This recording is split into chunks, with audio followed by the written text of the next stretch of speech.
Hi friends, good morning my all YouTube friends. সবাই কেমন আছো? আশা রাখছি সবাই ভালো আছো, আর আমিও ভালো আছি। তো সেই জন্যই কিন্তু চলে আসলাম তোমাদের মাঝে আবারও একটা নতুন ব্লগ ভিডিও নিয়ে। তো দেখো সকাল হয়ে গেছে, আর এখন সব ঘরের কাজবাজ করার পরে এখন কিন্তু সকাল সকাল আমি রান্নাঘরে চলে আসলাম। আর রান্নাঘরে আসার পরে দেখো আমি কি রান্না করছি দেখতেই পাচ্ছ। তো এই যে মাঠ থেকে শাক তুলে এনে দিয়েছে আমার শাশুড়ি, তো সেই শাকগুলোই আমি এখন বেছেছি, বাছা হয়ে গেছে। যেহেতু মাঠে থেকে তুলে এনেছে, তো অনেক শাকের মধ্যে পোকা এসব পাতা থাকে, তো সেগুলো আমি ভালো করে বেছে টেছে নিয়ে তো এখন আমি কেটে নেব। আর দেখো এখানে আছে সজনা পাতা, তো সজনা পাতাও কিন্তু খায় ভাজা করে। তো আমি কিন্তু কে কে সজনা পাতা খাও আর কে কে খাও না কমেন্টে জানিও তো। আর আমি কিন্তু এই শাক মাঠের শাক আর সজনা পাতা সব একসাথে ভাজা করব। তো দেখো আমার এই দিকে কিন্তু ডিম আর আলু সেদ্ধও হয়ে গেছে, কুকারে দিয়ে দিয়েছিলাম, তার জন্য কিন্তু সেদ্ধও হয়ে গেছে। আর ওইদিকে আমার ভাত হচ্ছে। তো দেখো এই যে দুটো ডিম আর আলু কিন্তু একটু সেদ্ধও আমার হয়ে গেছে। তো এই যে আজকে বানাবো ডিমের ঝোল। আর এই যে এখন শাক কাটতে বসে গেছি। তো আমি দেখো এই যে শাক কুচো কুচো করে কেটে নিচ্ছি, আর সাথে কিন্তু সজনা পাতাগুলোও কুচো কুচো করে কেটে নিচ্ছি আমি। ভালো করে সুন্দর করে কুচো কুচো করে কেটে নিলে কি হয়, ভালোভাবে ভাজাটা হবে, আর খেতেও কিন্তু ভালো লাগবে। তো আমি এখানে কচি কচি সজনা পাতাগুলো কিন্তু নিয়ে নিয়েছি, আর যেগুলো একটু শক্ত শক্ত ছিল সেগুলো কিন্তু আমি নিয়ে নিই।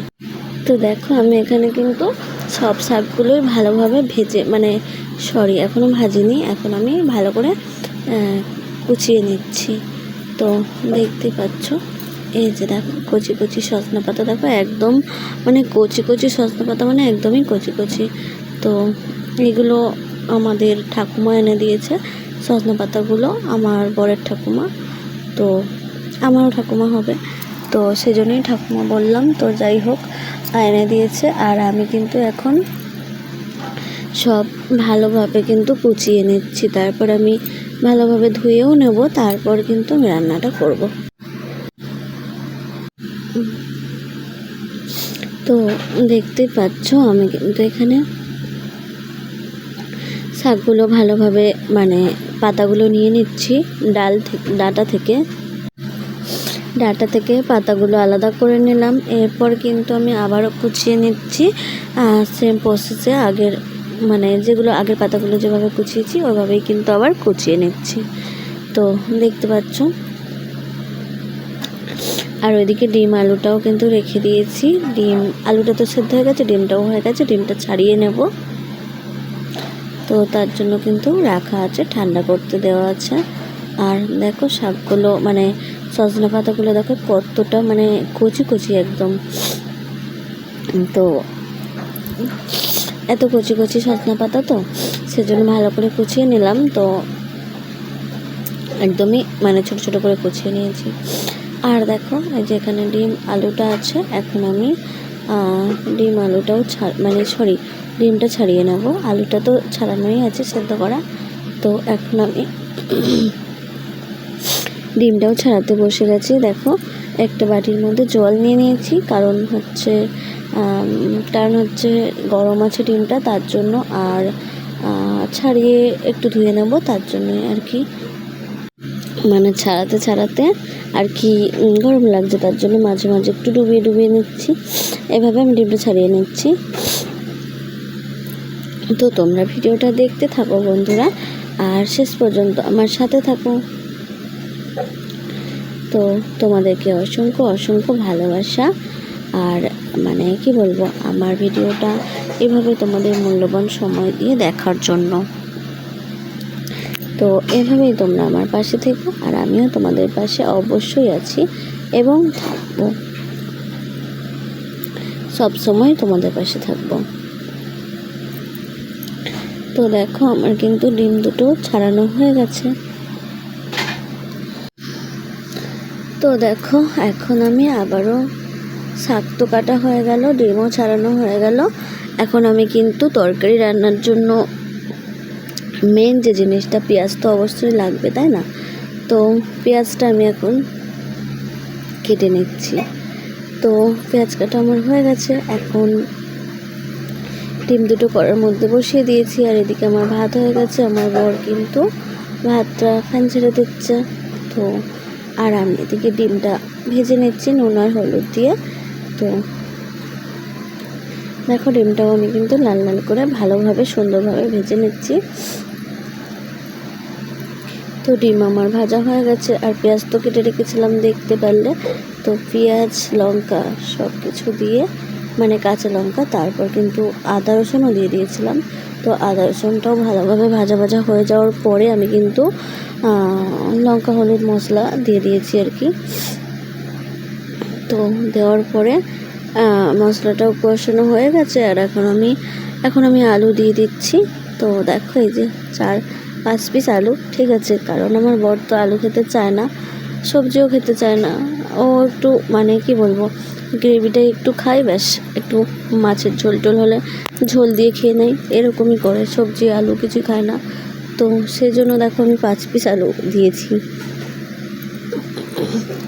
আমি, মানে আমার জন্য, আর ওকে একটু জোর করে দিয়ে দেবো তার জন্য। তো যাই হোক, আমার এখানে ডিমের তরকারিটা আমি বসিয়ে দিয়েছি, আর আমার কড়াটা কিন্তু এক্ষুনি উল্টে যাচ্ছিলো। যাই হোক, কেন বলো তো, একা একা ফোন ধরে একাতে খুন্তি নাড়ছি, তো তার জন্য উল্টে যাচ্ছিলো। তো যাই হোক, তারপর কিন্তু আমি জলও দিয়ে দিয়েছিলাম, আর আমার ডিমের ঝোল কিন্তু এখন ফুটেও গেছে, মানে নামানোর মতো হয়ে গেছে। তো দেখো, এবার আমি এরকম একটু ঝোল ঝোল রেখে দেব। তার জন্য কিন্তু আমার সব কিছু মানে হয়ে গেছে, আলু তো সেদ্ধই, ডিমও সেদ্ধ।